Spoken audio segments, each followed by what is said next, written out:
자, 그런가 하면 정의당은 이재명 대표의 불체포 특권을 내려놓을 걸 강하게 요구하기도 했습니다. 그런가 하면 김건희 여사 소환에 대해서도 강하게 검찰이 주문을 했습니다.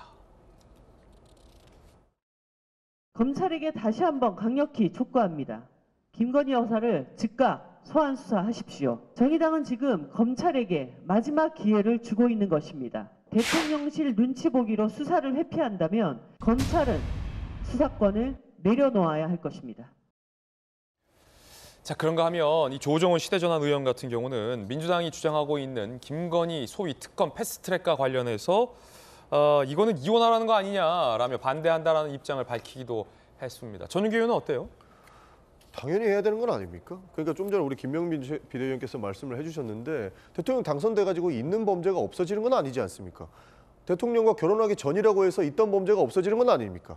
그러니까 범죄가 있다고 우리가 단정할 수는 없지만 실제로 법원 판결에서 어느 정도 사실관계가 나와 있는 것이고 이게 수사가 이루어지지 않고 있다고 하면 수사를 해야 되는 것이죠. 그러나 지금 검찰들은 윤석열 대통령 눈치를 보고 있으니까 특검을 통해서 새로운 사람들이 들어와서 김건희 여사에 대한 수사를 이어가야 된다라고 하는 겁니다.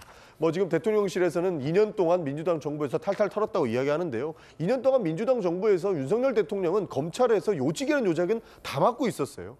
그리고 실제로 윤석열 대통령이 검찰총장에서 퇴임하면서 한 5개월 정도 수사가 이루어졌는데 그때서야 권오수 회장이라든지 주가 조작에 가담했던 사람들이 소환 조사를 받기 시작했거든요.